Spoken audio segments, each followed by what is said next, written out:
Israel claims joint US missile launch in Mediterranean for target practice. This is out Russia Today. Israel says it's carried out a joint US missile launch in the Mediterranean, having earlier claimed ignorance. Russian radars detected 2 ballistic rockets fired in the region on Tuesday, sparking widespread speculation over who was behind the launch. So first of all, the US and Israel are doing missile tests in the most tension-fraught region of the world right now, firing missiles in the direction, threatening to provoke a war. It's a dangerous act of provocation, and it should be condemned. You know, imagine if Syria fired missiles in the direction of Israel. Everyone would be completely frothing out how irresponsible it was, how much of a dangerous escalation it was, and holding it up as another reason to topple Assad. But when Israel does it, they get a free pass. You know, look at how everybody freaked out when North Korea last tested their missiles. So again, it's a double standard, a complete act of provocation, but Israel gets a free pass when they do it. But secondly, it was interesting to watch the denials, because at first Israel came out they had anything to do with it, shortly followed by the US, who also denied any involvement in this incident. Of course, later, Israel acknowledged that they were behind the ballistic missile test with technical support from the US Defense Department. So again, you know, you can tell they're lying because their lips are moving. But again, it's another dangerous provocation. And it seems to me, and this is the speculation, that the delay in admitting that they were behind it was a means of testing what Syria's response would be if that was a real attack, which of course could happen as soon as next week.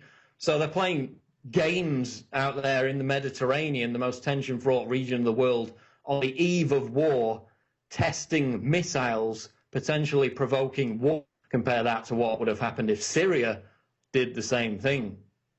First Syria rebels armed and trained by CIA on way to battlefield, reports The Telegraph.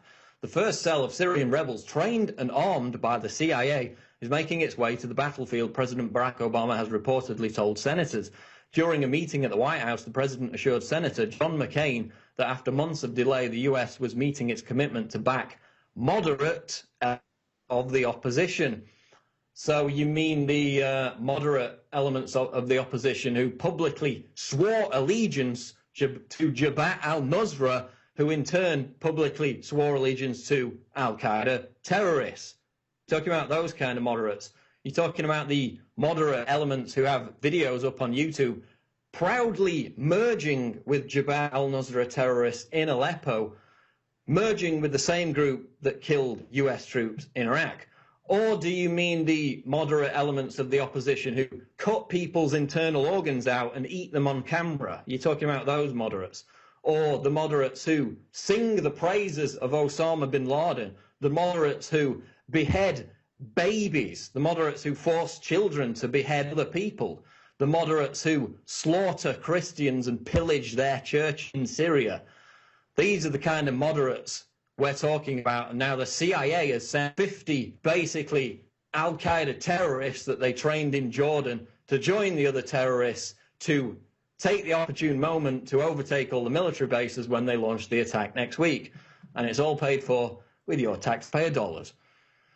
Moving on, Syria's chemical weapons turn out to be sodium fluoride used in the US water supply. This is Mike Adams, nationalnews.com.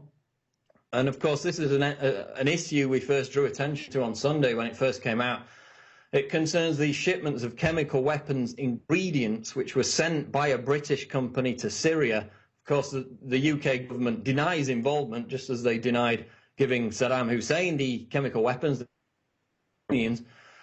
But what were in these chemical weapons ingredients? Sodium fluoride and potassium fluoride. The same ingredients that our health authorities put in our water, food and toothpaste. So as Mike Adams documents in this article, sodium fluoride is an ingredient for chemical weapons and you're ingesting it on a daily basis. Next up, New York Times cuts references to AIPAC in Syria debate. The New York Times had an article in which they discussed the Israeli lobby's influence on the congressional authorization to attack Syria, and they cut out 2 whole paragraphs that referred to AIPAC as the 800-pound gorilla. This was the key excerpt that was cut from the article. Administration officials say the influential pro-Israel lobby group AIPAC was already at work for pressing military action against the government of Assad.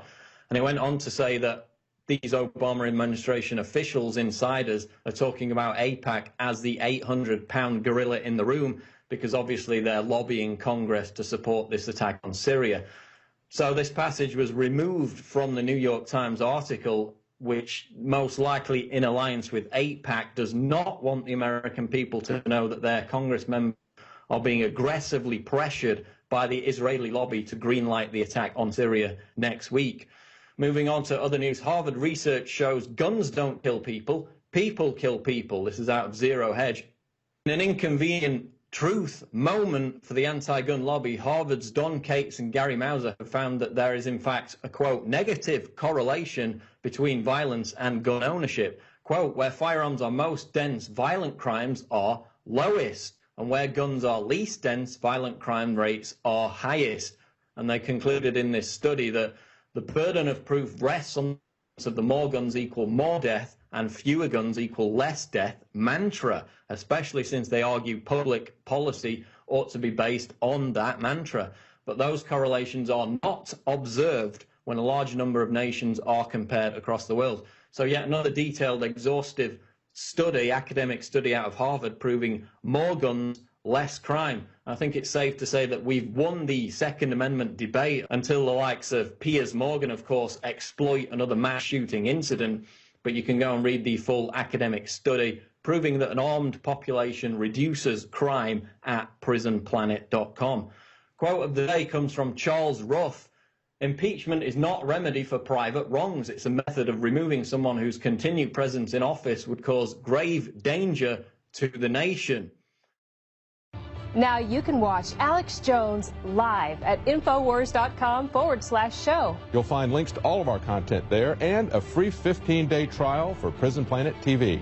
You can also browse the network, the InfoWars Nightly News, and over 60 movies and documentaries all together in one place. You can watch the Alex Jones radio show live as it happened. So check it out, Infowars.com/show.